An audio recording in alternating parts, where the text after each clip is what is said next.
Salut les gamers et salut les gameuses. Bienvenue sur Noglier Gaming, Noglier TV. Bienvenue sur ma chaîne. Aujourd'hui une vidéo un petit peu différente. Ce ne sera pas une vidéo de test. Ce sera une réaction. Je vais réagir à la vidéo de Julien Chiez concernant la polémique sur la culotte d'Ashley dans Resident Evil 4, enfin son absence plutôt. Donc, je vais rappeler des faits. Donc, dans Resident Evil 4, on pouvait, en déplaçant la caméra, voir la petite culotte d'Ashley. Et ce ne sera pas, cette possibilité ne sera pas présente dans le remake. Capcom, les développeurs du jeu, ont décidé de s'auto-censurer et voilà, et d'enlever cette option. Ça a soulevé de vifs débats chez les fans. Et il y a certains fans, les plus hardcore, qui ont dit qu'ils boycotteraient le jeu s'il n'y a pas la petite culotte. Donc Julien Chiez et Carole Quinten ont fait une vidéo. J'étais un peu surpris. D'habitude, Julien Chiez est quelqu'un qui défend la liberté d'expression et qui s'oppose à la censure. Et là, il a tenu des propos qui m'ont un petit peu choqué, dérangé. Voilà, j'ai rien contre lui, hein. C'est un youtubeur de talent qui fait des très bonnes vidéos, qui des fois prend des positions courageuses, mais là je trouve qu'il a peut-être réagi un peu trop vite, un peu à chaud. Donc en fait ce que je lui reproche, c'est de fermer le débat en psychiatrisant les personnes qui soutiennent la thèse adverse. C'est-à-dire en fait pour lui les personnes qui veulent la réintégration de la petite culotte dans le jeu, pour lui ce sont des pervers creepy. Donc on voit bien qu'il les psychiatrise. Voilà, pervers et creepy. Donc en gros, on ne discute pas avec ces gens-là, on les écarte, et puis en fait, la censure, en gros, il n'y a pas de problème. Cette façon de voir, elle me pose un problème. Pour moi, les personnes qui s'opposent à la censure ne sont pas forcément des amateurs de petites culottes, des pervers complètement décérébrés, des pauvres gars. C'est tout simplement des personnes qui en ont marre qu'on les infantilise, qui disent non à la censure et qui en ont marre du politiquement correct. Et finalement, moi je trouve que c'est plutôt sain en fait. Donc au début on peut dire ils exagèrent, etc., ils appellent au boycott. Le problème, c'est que l'argent, c'est le nerf de la guerre. Donc si vraiment, je ne pense pas que ce sera le cas, je ne pense pas que leur appel au boycott sera suivi, mais si jamais leur appel au boycott était vraiment suivi, je pense que ça ferait réfléchir Capcom, et Capcom, il réintégrerait, il remettrait peut-être cette option dans le jeu, soit via un DLC, soit via une mise à jour, soit peut-être pas pour ce jeu, mais pour le suivant. Parce que malheureusement, il faut taper au porte-monnaie. Donc, pour moi, en fait, cette censure, c'est pas une censure, c'est pas n'importe quelle censure, en fait. C'est vraiment une censure qui appartient à une certaine idéologie, et cette idéologie, on la connaît, c'est le puritanisme américain, qui essaye de s'imposer et qui impose ses règles et son modèle un petit peu partout. Et il y a aussi des raisons un petit peu pseudo-féministes. Voilà, on ne met pas de culotte à Ashley pour pas dégrader, comment ça s'appelle, dégrader l'image de la femme, etc. Pas donner une apparence misogyne. C'est complètement ridicule. Ça, c'est du pseudo-féminisme, parce que les choses qui précarisent vraiment les femmes, l'égalité salariale, la réforme des retraites qui va impacter les femmes encore plus que les hommes, motus et bouche cousue. Par contre, voilà, on va pousser des cris d'orfraie parce qu'une femme apparaît avec une petite culotte dans un jeu. Donc c'est vraiment, moi je trouve ça insupportable. Donc on pourrait dire, comme dit Julien, ce n'est qu'un détail, c'est pas grave, savourons le jeu, ne gâchons pas la fête. En gros, c'est son discours. Ne gâchons pas la fête. Le jeu est très bien, même avec cette petite censure. Finalement, la censure, c'est pas grave, ce n'est qu'un détail. Mais pour moi, en fait, le diable se cache dans les détails, et quelque chose qui, de prime abord, peut apparaître insignifiant, pour moi, est révélateur de quelque chose de beaucoup plus profond. Et surtout, la censure, en fait, d'abord, c'est petit à petit, en fait. D'abord, il y a un peu de censure, et puis si on voit que les gens sont OK, encore un peu plus, et un peu plus, et un peu plus, et un peu plus. Et on bascule vers le totalitarisme, le politiquement correct, etc., etc. Alors, aussi, bon, ce qui est absolument insupportable dans le puritanisme américain, c'est qu'on peut démembrer, on peut tirer dans la tête, on peut cramer les gens au lance-flamme, mais la petite culotte, c'est non. Ah, vraiment, c'est de la tartufferie, et c'est insupportable. Donc je rappelle qu'on est 6 milliards sur Terre, les Américains sont 300 millions, et c'est pas à eux de faire la pluie et le beau temps et de légiférer sur ce qui est montrable ou pas dans un jeu vidéo. Alors je sais que c'est un marché important, mais quand même, quoi. Et on parle bien d'une culotte. On parle pas de poils pubiens, donc Ashley dans Resident Evil 4, c'est pas Sharon Stone dans Basic Instinct. Donc voilà, c'est un vêtement. Voilà, c'est un vêtement au même titre que des chaussettes, un pull. Je pense pas qu'un enfant de 9 ans, de 10 ans, de 13 ans sera complètement traumatisé parce qu'il aura vu la petite culotte d'Ashley dans le jeu. Il sera plus peut-être traumatisé par le fait, les démembrements, la violence, enfin bref, déjà si un enfant de 8 ans joue à Resident, bon, c'est qu'il y a un problème. Donc déjà logiquement, Resident s'adresse quand même logiquement à des adolescents, des jeunes adultes ou des adultes. Donc logiquement, les enfants, théoriquement, n'ont pas accès au jeu. Voilà, dans une famille normale, voilà, on ne laisse pas un enfant de 8 ans jouer à Resident Evil. Et donc le problème de la petite culotte ne se pose pas.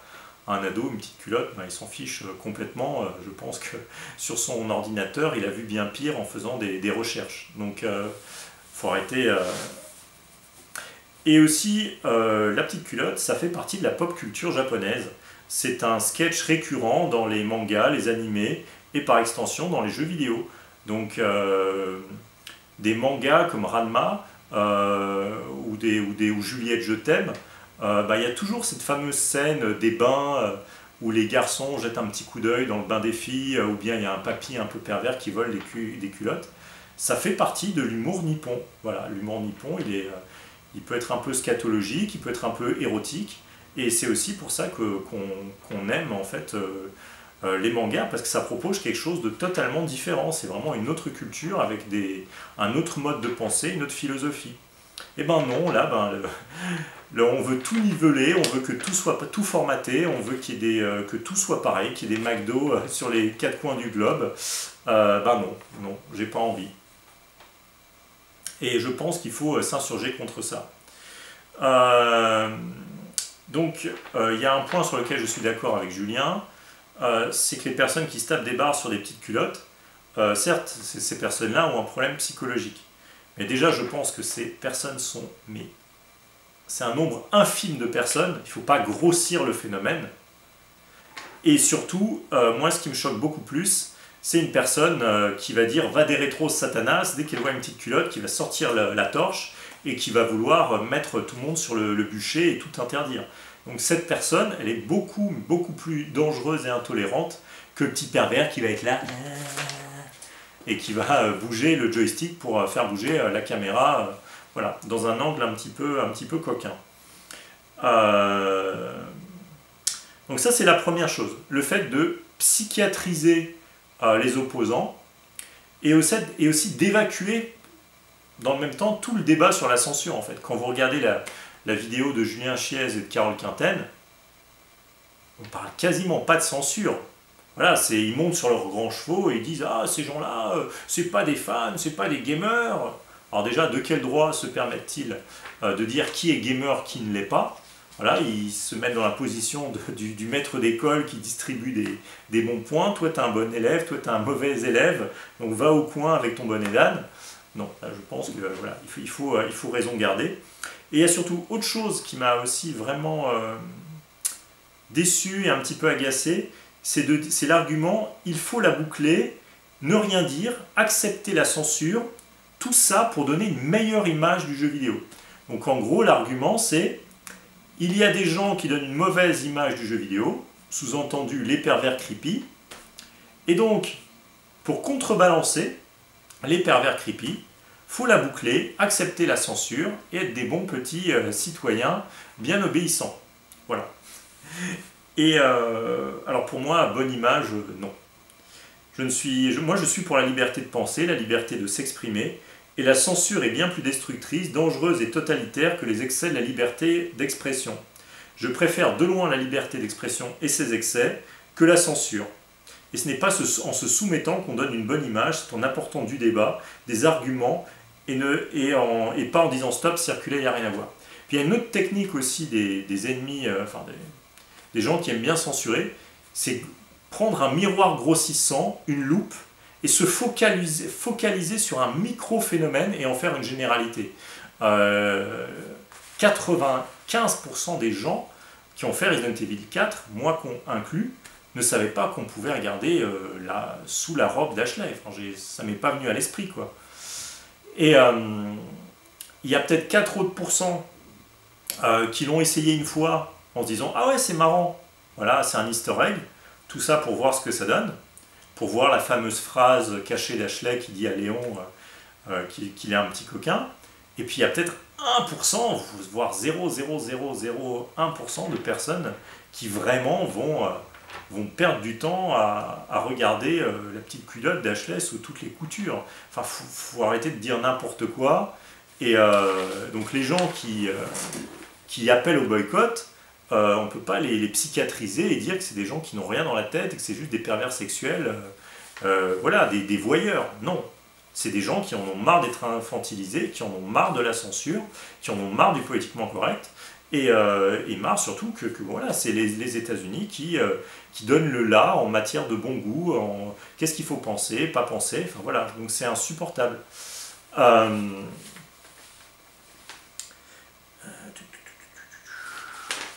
Qu'est-ce que je peux dire d'autre?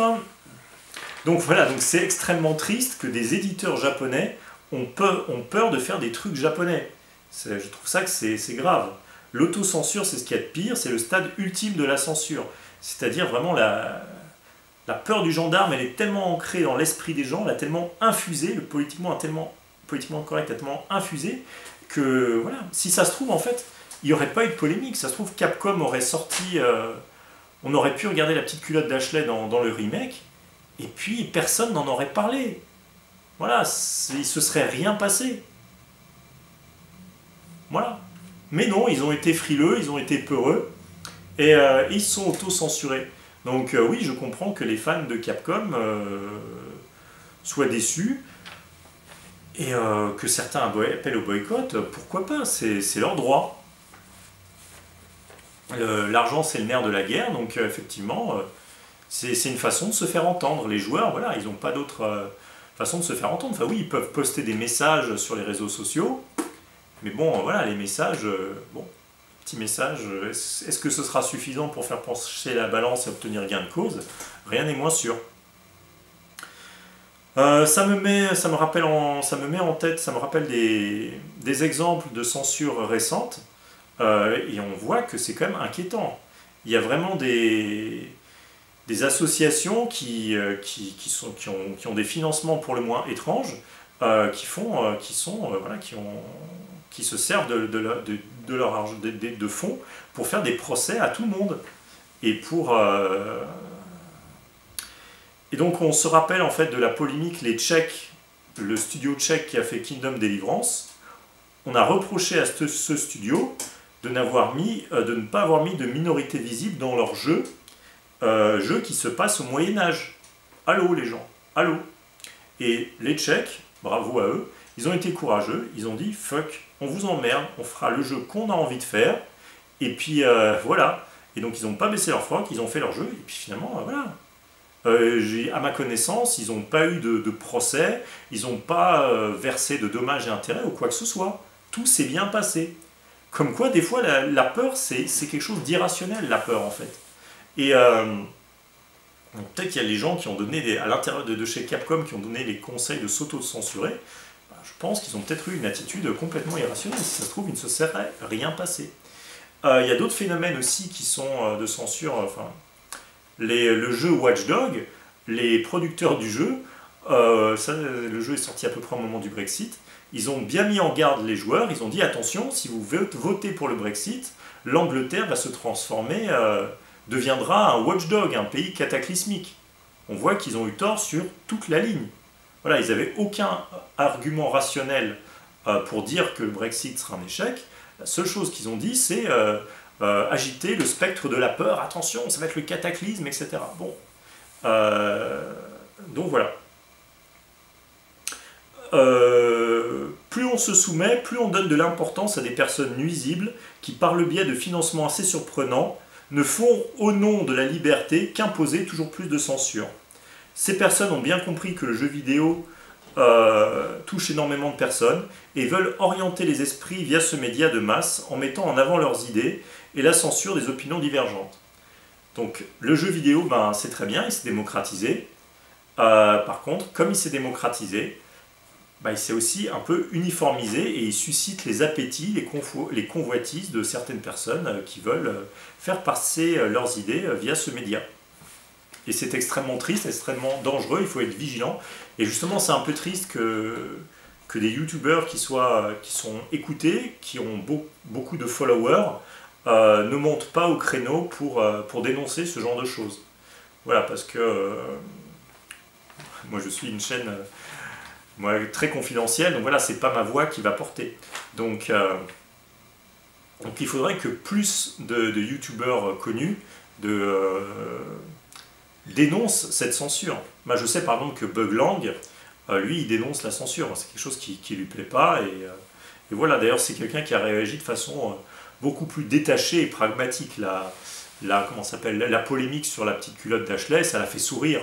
Et il a traité ça en même pas 5 minutes dans sa vidéo. Tandis que Julien Chiez, on a fait une vidéo de 40 minutes, enfin je sais pas, de 30 minutes, et Carole Quinten aussi. Enfin, voilà, donc bon. Il ne faut pas donner plus d'importance à un phénomène qu'il n'en a réellement. Alors, on va me dire que j'exagère, je ne pense pas. Donc ce qui est arrivé au cinéma le prouve.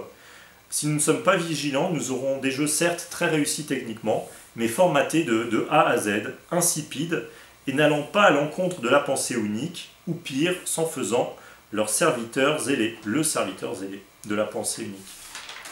Donc moi, en fait, si je joue à un jeu, j'ai pas envie de subir de la propagande, en fait. J'ai envie de jouer, j'ai envie de m'amuser.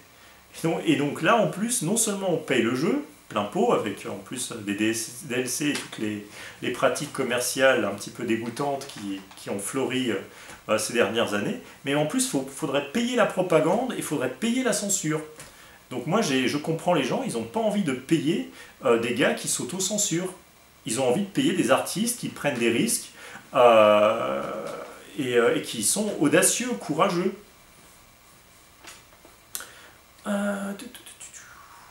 Et donc voilà, donc je pense que ça va beaucoup plus loin, c'est pas du tout une affaire de petite culotte en fait.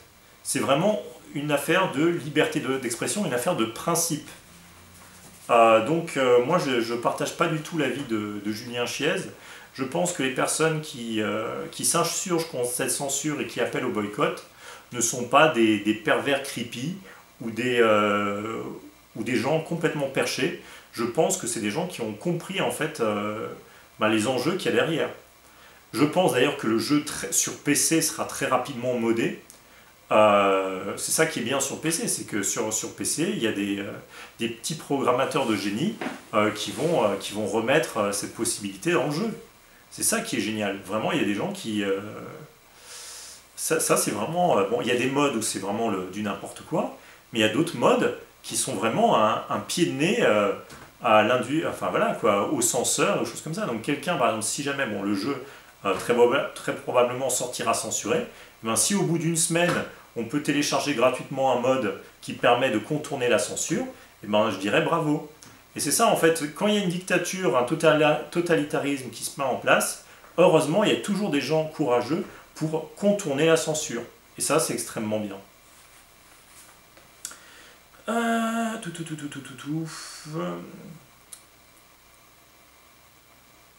Voilà, et donc oui, cette idée de donner une bonne image du jeu vidéo, là je pense que c'est n'importe quoi. Je pense que voilà, se soumettre, accepter